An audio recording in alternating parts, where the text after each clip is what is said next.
What's going on, Wolfpack Nation? Welcome to another episode here of Tuffy Talk. And again, we got an exciting episode today. As now we are getting close to the beginning of a couple different seasons. But the first one that we want to talk about, and the main one, is obviously got to talk about some men's basketball here. I think that for a lot of state fans, that this is definitely a big season for Keats, for this basketball program. And, definitely I think that we're all excited to see, what happens out of all this. Obviously, it's going to be an interesting dynamic without having Roy Williams across the way over at UNC for the first time. And I don't even know how many years, but it's been a long time. So, but before we get into it, though, please make sure, again, if you haven't already, please make sure to hit that subscribe button. It's free to do, and it really helps support us and the channel. And also make sure to give us a follow at Tuffy Talk Now on Twitter or Instagram. And make sure to like this video if you don't mind, if you enjoyed it, or even if you did enjoy it, please just help us out. Give us a like. We really appreciate it. So with that being said, though, obviously, again, we got a big season coming up. Obviously got some new faces, got some returning faces as well that have been with the program for quite some time. But I know that, again, basically it's still the same. I feel like it's kind of the same normal preseason rankings, where they put us basically right in the middle of the ACC, which I think that's pretty much where we've been for a long time. So, so I guess I'll kind of leave it to you make it first. So what would you say, what are your first initial kind of thoughts, heading into the season, in terms of what are your expectations overall? What are you feeling for the season? What's the dealio, Yeah, well, I'm telling you, man, this is going to be, I feel like, a make or break season for Keats. And I say that knowing that he's also got a very young roster. It's going to be led by Helms and Bates. It's pretty much their team, but I would say Cam Hayes as well.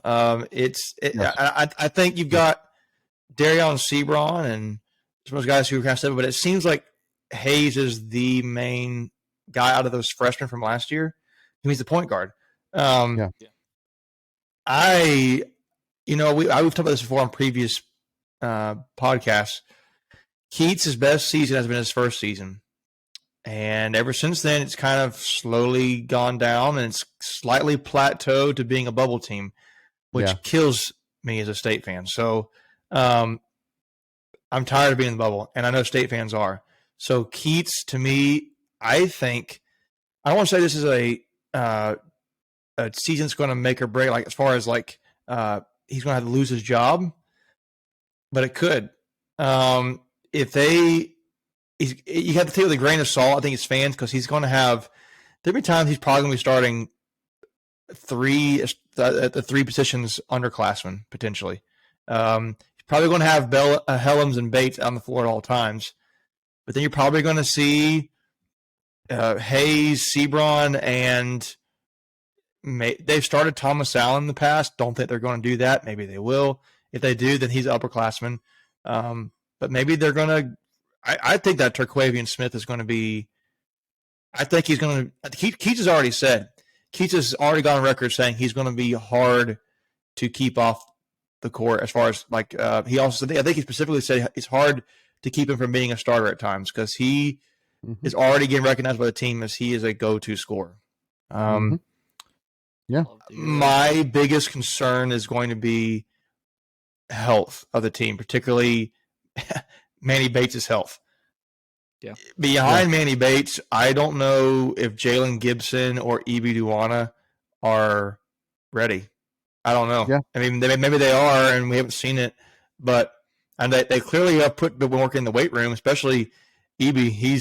He looks ripped now, but you're getting a major drop off when you go from Bates. I think so. Yeah. If I'm another team, I'm going to be I'm kind of going in the weeds here. I would be all about taking Bates out of the game and daring other people to beat us. But I think as far as overall, I think it's going to be another season. I think we're going to end up being a fringe bubble team. Hopefully not. Hopefully it exceed expectations, but that's what I'm thinking. That seems to be what the media is thinking as well. And we'll see what happens. It's just I think it'll be very exciting to a degree, knowing you have – I mean, I do think you're going to have a bunch of underclassmen. So you're going to see guys you're probably going to be – the teams will be rolling with for the next 2 to 3 years maybe probably more like 2 years of the same Yeah. guys. So Yeah.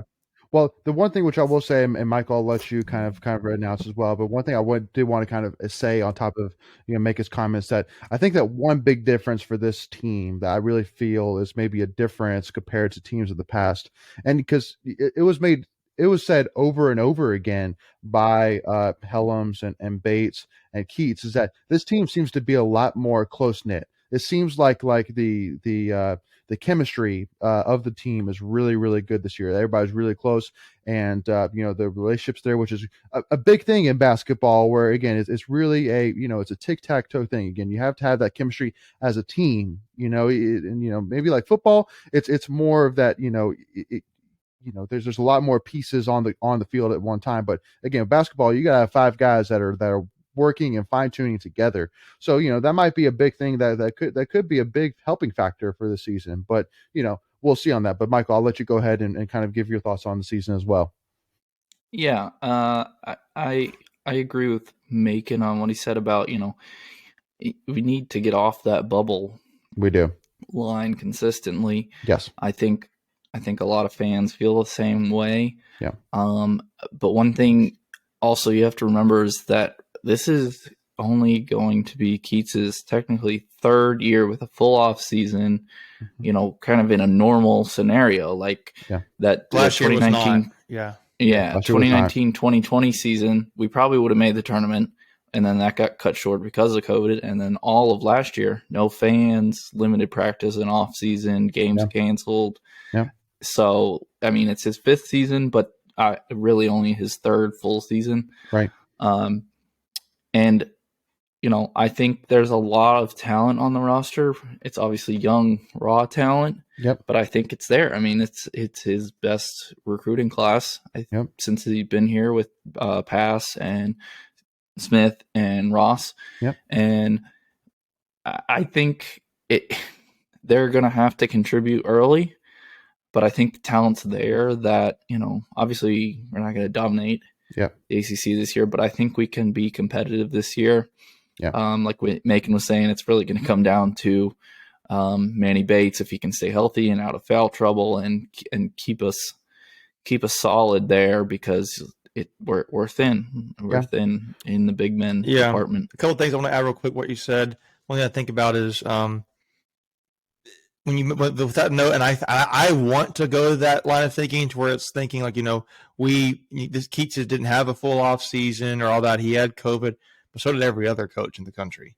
So that's what I think about with that. So it's like, yeah, you're right. And when you're talking about evaluating Keats's coaching job, you have to keep that in mind. And so that but as far as like competing in the ACC, I do think that too. But then secondly, another guy I think we're not talking about either that I don't know what he's going to be and nobody really knows is Ernest Ross. Like you mentioned Ross a little bit, but Keats already said I think he is the best. Was it the rim running and shot blocking big we have or player we have on the team besides Bates already. Yeah. So to me, you're not going to get the same shot blocking prowess that Bates has. He's elite. No, they're totally different. He's elite. They're totally different. But I think you're going to need to get the guys to be better at rebounding because that feel like has been a thorn in our side, but just a thorn to us because we've counted on Bates to be a shot blocker. And we're not rebounding. Like the guards, I think, have rebounded to a degree a little better than you typically think. But we need these. That's what I think. I think the bigs need to focus on being really good rebounders. Don't have to be Manny Bates. Just be you and do it well. But yeah. Well, I think Ross is an interesting player that's going to be considered down the road. Before we continue, I want to take a quick second to tell you about our sponsor, Flatlands Jessup Insurance Group, that has your whole world covered, with agents in 5 offices throughout eastern North Carolina to help you decide how much coverage you need. Offering policies for home and auto, recreational vehicles, commercial, crop, health, life, and employee benefits. They are able to combine options to find a comprehensive solution that works for you. Flatlands Jessup protects the things you love so you can spend less time worrying and more time enjoying them. Find them on Facebook and Instagram at Flatlands Jessup. You can also visit their webpage at www.flatlandsjessup.com. So please make sure to go and check them out. Well, especially too, I mean, unfortunately, that's one of the, with every decision comes a positive and negative. And one negative, unfortunately, when you go more fast break, more small ball basketball, is that you do lose the rebounding prowess that maybe you'd see like with UNC last year. UNC had a ton of big men last year, so they did really well on the rebounding side. But I think that you kind of see with UNC overall last season that maybe that kind of came back to plague them a little bit, last season. So, but I think that honestly, for me, if you were to ask me maybe who the biggest players I'm kind of looking at to really kind of lead this team, I think Cam Hayes. For me, I'm really looking at. He has to take he a has whole to have a different big level. season. Yes, he has to. Has but to. I mean, it's very clear from what you saw last season, especially what he did later in the season, that he is there. He has the potential to be there and then some. And from everything that one of the things that Keith said as well is I guess he gained 10 pounds of muscle over the offseason, so which means he could be a lot more physical this season on the defensive side, which is a great thing. So for me, I'm looking at Cam Hayes because Helms is going to do his thing. Helms is going to do his thing. He's been doing his thing for a while. And Manny Bates, how good he is. And as long as he stays out of foul trouble, he's going to do his thing. So, but for me to have Cam Hayes, who going into the season is our true point guard, he is the quarterback of the offense. He needs to have a big season if State is going to get where we want to be. So, because for me, and again, we'll kind of talk a little bit in the next part of times of expectations, but really, you have to get to at least NCAA tournament this season for State fans to start feeling positive, about Keats' tenure. But because especially too, because you have a solid team this year. You got a solid team right here. To Quavion Smith, the thing I love about Quavion Smith is that he is a winner. He is a guy that has won 3 consecutive state titles. He's a guy that doesn't lose. He's a guy that doesn't like to lose, obviously. So, because he was winning as a sophomore in high school, and so so he's a guy that easily can go in there and give that that experience, but also to that skill. He was a Gatorade Player of the Year, So, but like Breon Pass, he's a guy because Quavion Smith is obviously the guy of the class, but I think Breon Pass. That guy is an athlete. He was I think all-state player in football and basketball. And so he's a guy that I think is really going to help stretch the court a lot. And he's a guy that can play minutes that we can put in there and be excited about. And but and we'll talk a little bit as well. But Casey Morsell, he's a guy that I think he's looking to prove himself this season. I think he's looking to prove himself. I think he's going to end up being the surprise player of the year. Personally, I think really I do too. I know people who actually have a coworker who's has some connections to the basketball team. I'll say that, and he has said, and I think Keats has also said this too. So I don't think it's a shock. But mentioned Casey Morsell's been a guy who's really impressed, and to me, it's going to be. I just think for Morsell, I think Virginia was a bad offensive setup for him because they stink at offense. There. And I think he's going to be. I think again, kind of like you saw, Mariel Shayok left Virginia a few years ago, went to Iowa State. He went from like 7-8 points a game to like 15, 17 points a game. I can't remember what it was. I'm not saying Morsell's going to be that kind of player, but I think he's going to be. To me, you mentioned a comment later. I think we need 5 guys. We just think that are just studs. You're right. But to me, because we know what we have with Helms and Bates, we generally know what we have with Sebron and Hayes. I'm curious. My thing is what was going to be behind them. Like when they have to go off the bench, how big of a drop off is it going to be when you need, Thomas Allen to come in or whoever, or you want to swap in Terquavion with Sebron, or you want to let me try to think. You need to give Bates a breather, so you bring in Duana or Gibson or even Greg Gant. We mentioned Greg Gant. He's another guy. Ernest Ross. How big is this drop? I feel like I know Mark Gottfried liked to roll with like 7 guys, 8 guys, and he didn't play the whole bench. Keats is all about everybody has to be ready. We're going to play the whole bench. And that's my part of my worry is because I just don't think we know what we have with each of our pieces to this point. I think we know this is a very athletic team. Those guys are going to be able to jump out of the gym with anybody. It is. Anybody that keeps. But can they function as a team? Can they do what needs to be done in ACC to compete? I don't know, and that's what has me worried. I think the ACC, the prediction was that they would finish. Where was it? Ninth? Yeah. Ninth. Yeah. I think that's fair. I mean, I think that's about where I think we're going to be. It's about where we were last year. Yeah, last year right now. Last year we went to the tournament, what, 8th? Yep.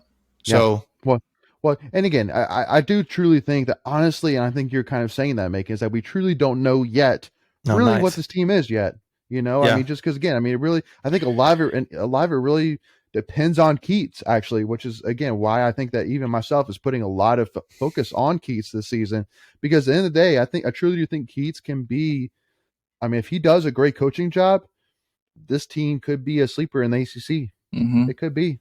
You know, I think this could be a year. To me, this is an opportunity for Keats to be like a Coach of the Year candidate if he gets a team to be like performing great. Yeah. Which again is a big if. But big if. Yes. It's if he can get this team this young to be top third of the ACC, I think that's a very, very good coaching job. I don't know if it's going to happen, but I think I truly believe that all depends on the health of Bates and, to me, the ability of Cam Hayes. Yeah. And it sounds like I'm putting it on his shoulders, but he's the point guard. Yeah. Well, especially too, because again, he did show so much, potential late in the season. You know, he was, I think he scored double figures, like 4 out of the last 6 games or something like that. Mm-hmm. And, I think he had like 20 points, but I think also too, one thing that I think will, help a lot is, I think that with Manny, they feel a lot more confident about his shooting away from right around the basket. I think that, you get that mid-range. Everybody's worked on the off season. You're right. Right. So I think that's going to be a huge piece, that especially with guys as athletic as like Ernest Ross or some of these other forwards that we have who are more athletic that can, run to the basket, that you can set up more plays like that, where you can have Manny, with the ball, outside in the mid range and then, and do some cut plays in and, I think that honestly, this team is really kind of starting to expand a little bit. But again, I think that obviously a lot of this comes down to it's a lot of talk, but at the end of the day, we got to see it. And obviously, this schedule is tough, but in the ACC, when is there ever going to be a schedule that's not tough? Yeah. You know what I mean? It's the ACC and that's what you sign up for. So yeah, you're, if we don't make the tournament, it won't be because of strength of schedule this year. We got some tough games. Yeah. Yes. What, I don't know if you had this question, but what does our starting lineup look like? I mean, I know, Macon, you said Keith likes to play a lot of guys, so and we've seen it before. He'll put in different starting lineups, but like day one, what's our starting lineup? Because I have my thoughts. Yeah. Well, so one thing which I did want to mention, which I thought was an interesting thought that Keith kind of mentioned when it came to Helms, is that he kind of mentioned that he kind of saw using Helms this year, kind of like he did Torrin Dorn his last year or two when Keats first came on, where he was kind of a small forward / power forward kind of 3-4 hybrid kind of player. Yeah, a 3-4 hybrid. Yeah. That's the word, hybrid. And and so I thought that was kind of interesting, kind of comment for sure. But I mean, so obviously you got your obvious guys like Cam Hayes, Helms, and Manny Bates. Those guys are going to start. Yeah, I think those are the only 3 that are locked in. Yeah. So then who are your bets for who the other 2 are? And at what position is Bates? I mean, is Helms going to be playing? Yeah, I mean, is he going to play the 3 or is it the 4? I think you got to put him at the. He's going to be the 4. He's going to be the 4. I think. Yeah. I think it's more. I think Morsell starts day 1 at the 2. The other guys who can score at the 3. Yeah. Or the 2. I think Morsell starts the season at the 2. Sebron at 3. Helms at 4. That's exactly what I think. I agree with you. I think Morsell's going to start. I think Seabrod's going to be there, Yeah. and I think the first guy to come off the bench is it's probably. I mean, it could be. Is it going to be? Is it going to be Allen, or is it going to be probably not Allen, but maybe it'd be Allen, or it'll be. I think. I do think it'll be Smith. Yeah, I think by the end of the year it will be. Yeah, but I think we're slightly riding off Gant. I don't know what he's going to be like either. I feel like he's the one guy everybody just keeps forgetting we have on our team, and he is going to be, I think, a very good defensive player. I don't know if he's going to give you offensively yet. Maybe, but if he can give you like 7 points a game in average, that's solid for ACC play. So I would take that coming off the bench. Right. And playing good defense, I would take that. But I agree with you, Michael, on that roster, that starting lineup. Well, because the reason why I was kind of hesitant about mentioning Helms at the 4 is just because obviously, even just saying that, you're like, I don't know if I necessarily like the sound of that, but but then I mean, to have like Sebron is probably your 3. I mean, that balances out, because I mean, Sebron's got some size on him, for sure. Yeah, so, I mean, and you mentioned size, like. We were starting guys last season or 2 seasons ago that were Braxton Beverly, Thomas Allen, and I can't remember who the other guy was, but we were like the 1 through 3 were like less than Shaquille Moore. Like your 1 through 3 were like below 6'3", and your guys defending them are like 6'6", 6'7", 6'8". If you were to start Cam Hayes, Darion Sebron, Helms, Bates, and Morsell. And like Morsell, Casey, I think, how tall is he? He's like, I don't think he is 6'3", so he could play like the 3 maybe. But like, say you get a big lineup. You go Hayes, Smith, Sebron, Helms, Bates. That's a pretty big lineup, and that's big, especially at the 2 position or the 3. You got smaller guys playing like Keats has done in the past. I don't think that's going to work. No. Yeah. No. Well, you need, I mean, that's basketball in general. It's just you need length. Players are bigger, need length, bigger, and playing. Yeah, can handle the ball. So and they're 6'7", 6'8". So, but again, I mean, Breon Pass is a guy that in high school averaged 32.6 points a game, 12.3 rebounds a game, and about 5 assists a game. So, again, he's a guy that, I mean, again. And it's kind of like, you're happy about it, but you're also nervous about it, that, you don't know too much about how this team's going to look, but so again, we'll see. It's hopefully very exciting, but it's obvious from the media day that obviously the team is excited, that obviously the guys feel that this team is close knit, that these guys can do something special. I mean, even a guy like Manny Bates, who we were all nervous, was going to transfer this offseason, for him to say that, this team has been tremendous so far and is so close knit right now, is a great thing to hear, for sure, because, obviously shows that he bought in, and, and so, so anyway, so what would you guys say? Cause I mean, like for me, in terms of a guy that, is kind of underrated, or guys who's not talked about enough, I would say, honestly, for me, I think that Breon Pass is going to do more this season than a lot of people talk, because again, he's a guy that isn't talked about much, but again, he seems to be your guy, Leighton. Like he's your guy. I like him a lot, because I mean, I've actually been lucky enough last season to I was actually able to see him in person, and that dude's a baller. He is an X factor. But who would you guys say is your guy for this upcoming season? So Breon Pass, I would say, is my guy. But what would you guys kind of say if you had to pick one?